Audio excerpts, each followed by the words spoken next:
means that this length of the triangle is the same as this length. Okay? So you can imagine we're going to extend that all the way to the tree. So imagine we have a large triangle here. We're looking down at 45 degrees. So what does that tell me? It tells me that the bottom of this triangle here is the same as the height of the triangle here, or the height of the tree, right? So if we want to obtain this value here, i.e. the height of the tree, we simply pace out that distance. Now, we won't do that here. We've already done that, luckily. And the value that we came up with was floating around somewhere around here. There it is, was spot on 78 feet. Okay. So we've done a bunch of quick math now. We're going to go back to that table that we saw right at the beginning, and we're going to cross-reference the DBH, the diameter at breast height of the tree that we calculated, and we're going to cross-reference that with the distance that we are from the tree, which turns out is also the height of the tree. So I'll just grab my laptop once more. Thank you very much. And we'll pull up that chart again. So if we remember, our DBH was just about 48 inches. Okay, and then I can cross-reference that with my tree height in feet. Now the DBH that we've measured on this particular tree is so large that it's actually a little bit too large for my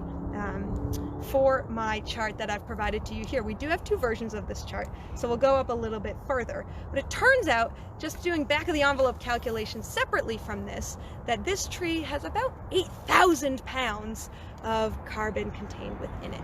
Okay, so that's a single tree, thank you again, that contains about 8,000 pounds of carbon within it. And I think that's pretty amazing. We can't see carbon around us. We know that it has an outsized impact on increasing temperatures in our atmosphere.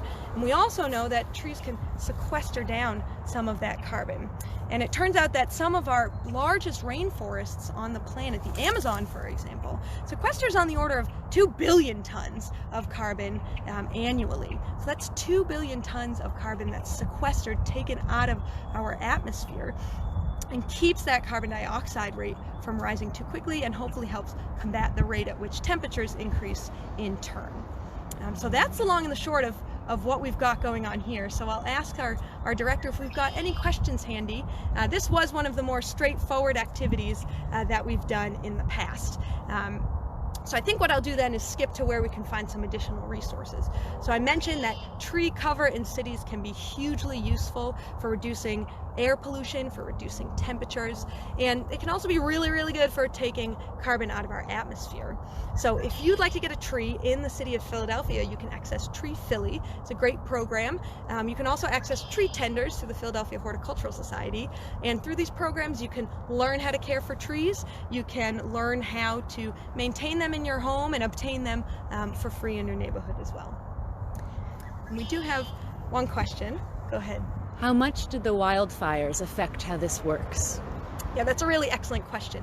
So as the climate, on average, as the atmosphere begins to warm the world over, we are seeing frequency of wildfires increase. And more specifically, actually, we're seeing the extent of wildfires increase. So for example, in the United States, the National Climate Assessment estimates that because of human-caused climate change, we're seeing roughly double the extent of wildfire area burned than there would have been without the effect of human-caused climate change. So we just came off of a very, very devastating wildfire season in the southern hemisphere.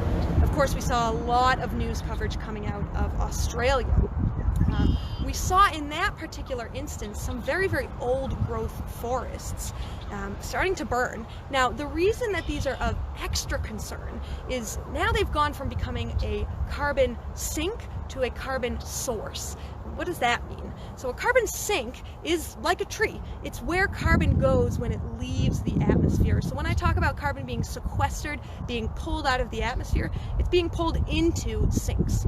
So forests, especially old growth forests, and some of the largest rainforests, certainly the Amazon, but also that along the coast of British Columbia, act as major carbon sinks. When wildfires come along, all of that carbon is released back again. So we go from being a carbon sink to becoming a carbon source. And that's precisely what we saw happen in Australia this past wildfire season.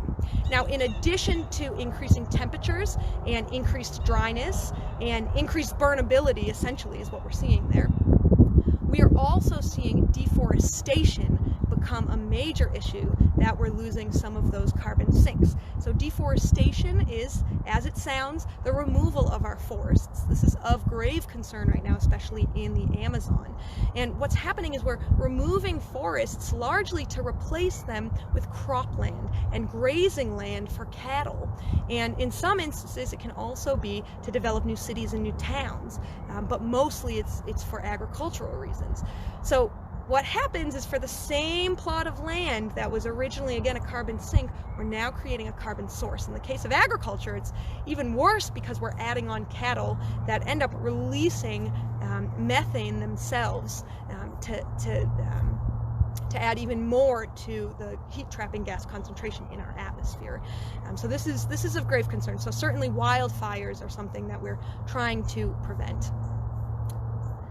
And I think we'll wrap it up with that. That's something that leads us really nicely into Earth Day. So we're just 1 week out from Earth Day here, and as we're thinking about what renewed commitments we can make to the environment around us, perhaps it has to do, certainly with me it has to do, I hope it has to do with you as well, it has to do with renewing our commitment to maintaining trees, and certainly maintaining those public spaces and that accessibility that we have as a global community to those spaces. And really ensuring that we're maintaining them and safeguarding them for ourselves and our children. So folks, with that, we'll leave it today for Franklin Outside. I hope you'll continue following along with us in the future, and I hope you try this activity at home. It's a fun, simple one. It's an easy way to incorporate some simple geometry, certainly with the kids, and really get an understanding for what the trees in your neighborhood and in your backyard are doing for your health and the health of your environment. Stay safe out there, folks. This is Dr. Dawn. We hope to see you out on the trail. Take care.